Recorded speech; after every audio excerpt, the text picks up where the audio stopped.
My name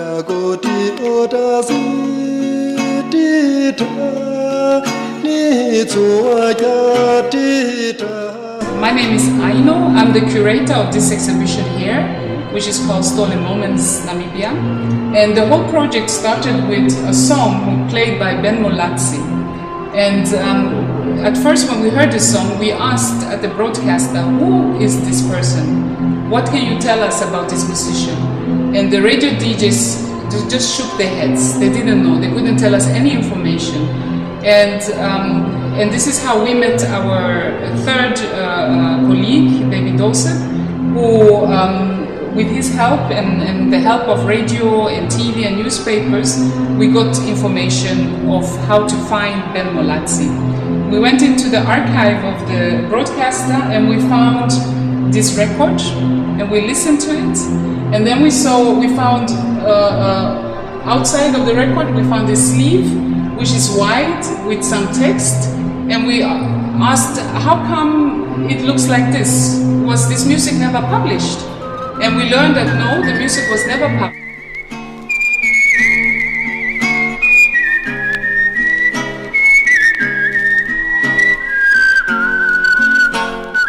Southwest Africa Broadcasting Corporation, who at that time had mandate over Namibia, they just got musicians into their studio or did bush recordings, scouting for musicians, recorded the musicians for the radio, to send the music to or to broadcast the music to the different language groups. It was some kind of radio programs in different languages. Okay, but just diffusion, in fact, not to sell, not to high production. Exactly, not to sell, and they did not pay the musicians. They just took the music, recorded it, and then they just put it out for people to hear. And if you come close to the record, you will see there are little scratches on the record, and these are songs that one of the members of the Southwest Africa Broadcasting Corporation, he listened to it and understood the language and put some scratches to censor the music, because these songs, the specific songs, they contain words that, for example, stand up or don't give up or apartheid is bad or you have rights. Any songs in that language that was sung in that way, they would get censored. And for us, this is our beginning piece for our project. Once we found this out, about this tune, we decided, no, if possible one day we would love to get this music, Namibian music, published. And in order to publish them, we would also need to give them a new identity by providing an album cover for this music, so that it doesn't look like this, which has no identity. And our idea was, if Ben Molatsi's music one day gets published, we would like to use this as the record album for Ben Molatsi. This is a piece of art made in 1973 by John Mwafageo, who is a very famous, well-known Namibian artist who passed away many years ago, but we just felt this would fit so beautifully together.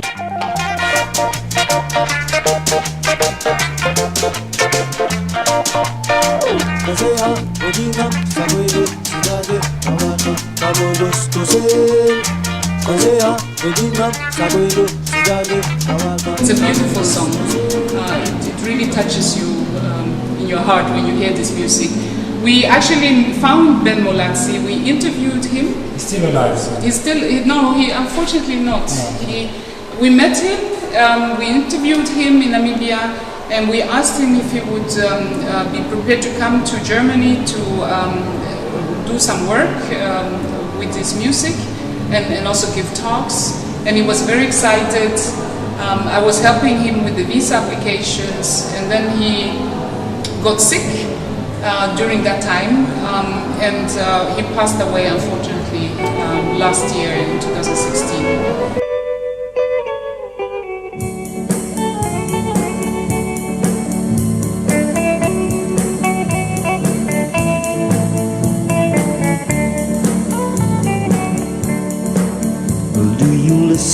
with a million guitars, playing rhythm to the faraway stars. For you the stars are praying for love that couldn't be. If you talk to any African or any person in the world and you ask them what is Nigerian music, they know. What is South African music, they know. But if you ask them what is Namibian music, nobody knows. Okay. And the reason for this, we think, is because we have this 40 years or so that people know nothing. It's apartheid just suppressed the black music in the country. Also the white music to some degree. It was controlled and it didn't come out. And people in Namibia until today, they don't know this music.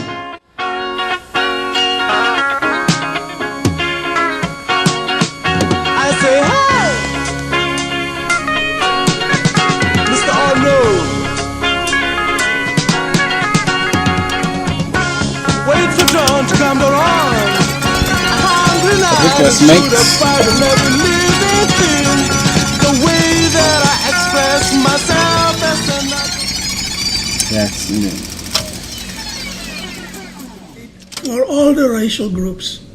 We played for the blacks, we played for the colors, we played for the Boers, we played for the Germans in the hotel, and sometimes they would invite us to their farms to play over there.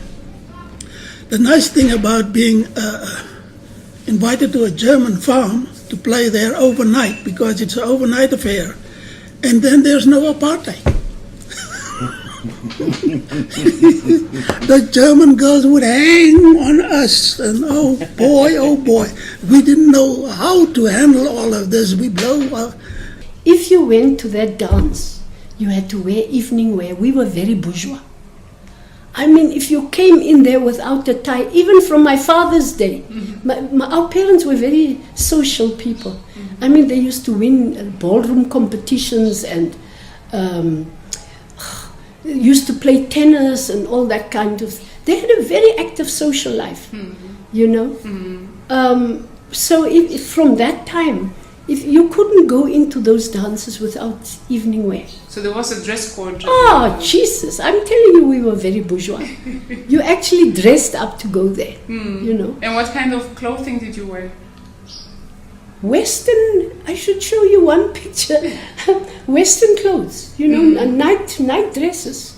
You Like know. almost like matric dresses. That kind of thing. And where did you buy them? How did you? In town.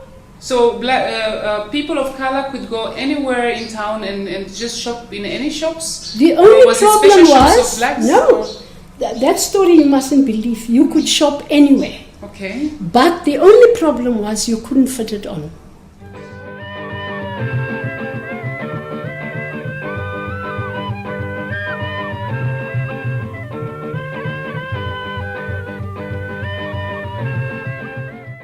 That I don't know anything about, and when I checked, asking other people who are in my age group and younger, they also know nothing.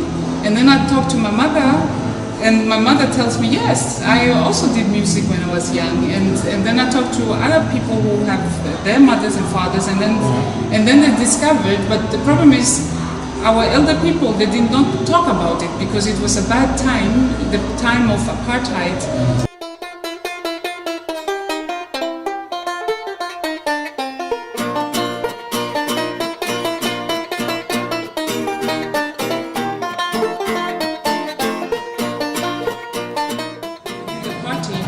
We said, okay, we're going to play music from that time.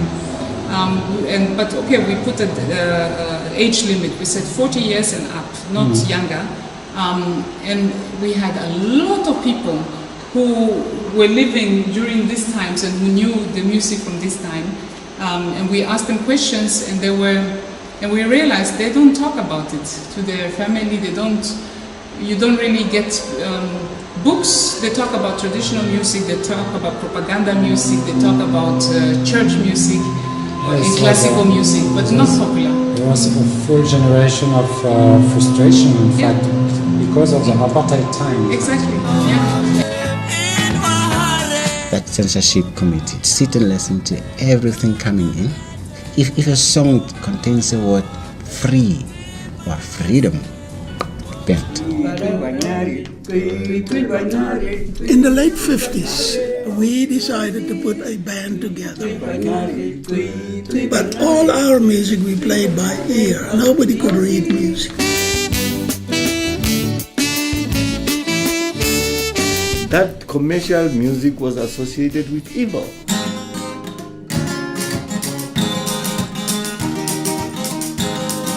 We were so brainwashed that we were even shy to play our own music.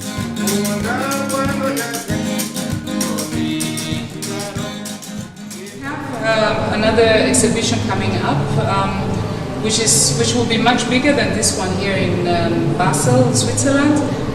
It will be on 24th of November this year at the Kunstraum Kurzberg in Bethanien in Berlin.